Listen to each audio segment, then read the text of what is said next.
Ry havako malala ao amin'ny Tompo, ho aminareo anie ny fahasoavana sy ny fiadanana avy amin'Andriamanitra Ray sy Jesoa Kristy Tompontsika. Amen. Minoa an Jehovah Andriamanitra reo dia ho tafatoetra ianareo. Minoa an Jehovah Andriamanitra reo dia ho tafatoetra ianareo. Zany no asongadiny mofinainantsika anio ato amin'ny bokin'ny Tantara faharoa toko faharoapolo, ny 480 hatramin'ny 720. Minoa any Jehovah Andriamanitra reo dia ho tafatoetra ianareo. Ny 120 no nakana izany apahana 1 soratra masina izany, ary mitoy koa aza manao hoe minoa ny mpaminaniny dia ambinina ianareo. Minoa an Jehovah Andriamanitra reo dia ho tafatoetra ianareo, ary minoa ny mpaminaniny dia ambinina ianareo. Teo anatrehany ady izay natrehan'ny vahoakan'ny Joda, fahavalo maro no nanatrika azy. Rehefa mamaky ny manomboka amin'ny 1 tsika dia mahita fa ny taranaky Moaba sy ny taranaky Amona any ankoatrin'ny Amonita no indro miaraka miredona manohitra any Joda. Ny valaketraka ny vahoaka, kanefa teo i Josafata mpanjaka nampahery ny olony, ary eo anatin'izany fampaherezana ny olony izany dia ny hoe minoa an Jehovah Andriamanitra reo dia ho tafatoetra ianareo. Eo anatrehan'ity ady izay azo lazaina fa goavana ity dia hitantsika eto fa tsy mba tetikady diplomatika na paikady ara-miaramila na ara-tafika no narosony Josafata mpanjaka, fa fanamafisana finoana eo anatrehan'ny ady mahamay, ady izay mandomba ravarana azy ireo.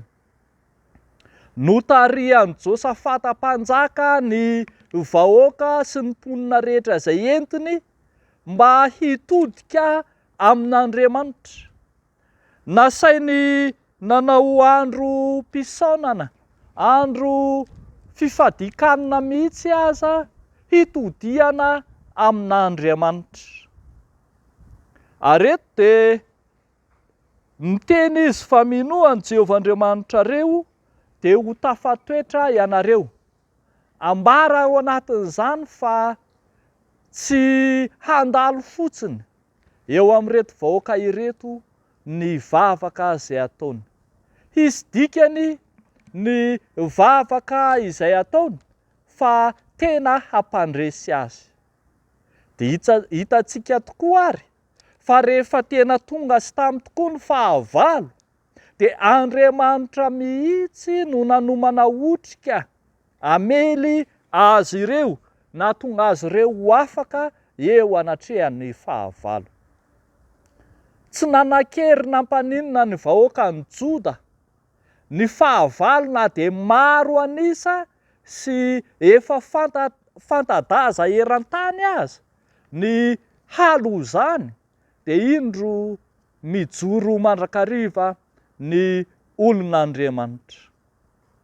Notarihan'i Josafata ny vahoaka manontolo, ireo mpitondra fivavahana, ny mpisorona, ny mpaminany, samy hitodika amin'Andriamanitra, ary indrindra izy mpanjaka sy ireo manam-pahefana rehetra tao aminy. Ry havako malala ao amin'ny Tompo, amin'izao andro tsika ankehitriny izao dia misy ady samihafa ihany koa atrehantsika. Ady mety tsy ho ara-tafika be tahaka an'izay nahazo teto. Eny, Mety tsy isika no andeha ho an'ny Ukraine na hiady na ho an'ny Russia hiady. Mety mbola tsy izany ny stady mahazo atsika ankehitriny fa misy ny antsoina hoe ady-piainana, ady-tsaina, ady amin'ny asany ratsy, ny herin'ny ratsy amin'ny endriny maro samihafa. Mazava ny ambaran'ny tenin'Andriamanitra amintsika ry havako. Minoa an'i Jehovahandriamanitra reo dia ho tafatoetra ianareo. Minoa an'i Jehovahandriamanitra reo dia ho tafatoetra ianareo ka na tohina endriky ny ady izay hatrehanao. Dia ny fiverenanao amin'Andriamanitra, ny fitodianao amin'Andriamanitra no hanafaka fahorinanao. Eo anatrehan'ny adiny fiainana, kivy, ketraka, misy fotoana aza mamofo mihitsy. Mitody amin'Andriamanitra fa Andriamanitra no mampatafatoetra atsika. Andriamanitra no manomana vahaolana ho atsika eo anatrehan'ny fikorosanan'ny fiainana ankehitriny, eo anatrehan'ny fikorosoan'ny vidim-piainana mialafo. Mitodia, minoa an'Andriamanitra. Aoka ry havako, ho ataontsika zava-dehibe mandrakariva ny lafin'ny fanahy izay miantoka ny manontolo ny fiainan'ny zanak'Andriamanitra.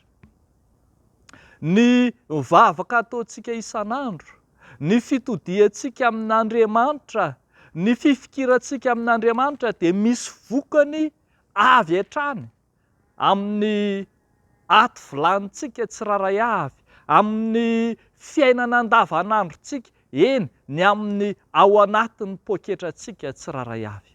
Indraindray manko tsika alaim-panahy ihany mieritreritra manao hoe adiny fiainana fa Andriamanitra tsy manampy izay tsy manampy ny tenany. Marina izany, fa ny fanohatra amin'izany koa tsy diso izay milaza mandrakariva fa ento aty amiko ny fanahinareo rehetra. Aza manany amin'izay hoaninareo sy hotafianareo fa katsao aloha ny fanjakany sy ny fahamarinany dia hanampy anareo izany rehetra izany.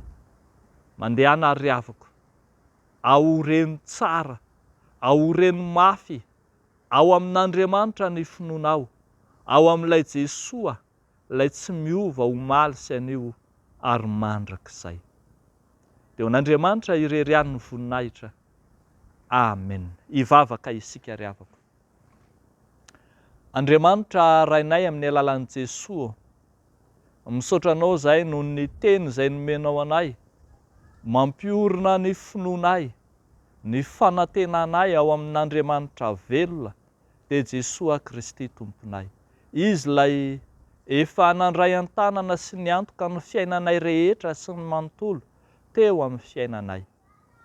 Mivavaka izahay ho amin'izay fiorenam-ponon'ny kristianina tsiraray avy, indrindra eo anatrehan'ny ady sarotra izay hatrehany, eo anatrehan'ny adiny fiainana sy ny fiatrehana ity izao tontolo izao izay mamparary sy mampiemotra ity.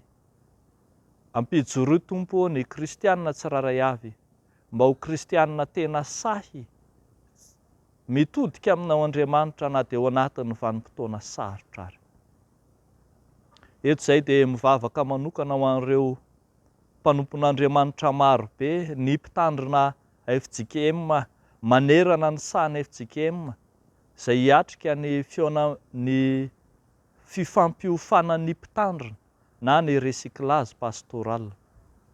Entinay ambavaka any amin'ny toerana samihafa izay misy azy ireo ary entinay ambavaka ny amin'izay amonjena ny toerana izany.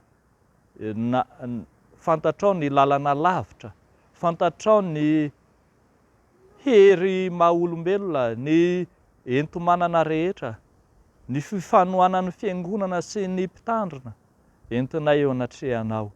Ny fandaminan'ny foibe amin'ny fanofanana apetrakay ampelantananao renrehetra ireny. Izany no angatahanay sy irianay amin'ny anaran'i Jesoa Kristy Tomponay. Amen.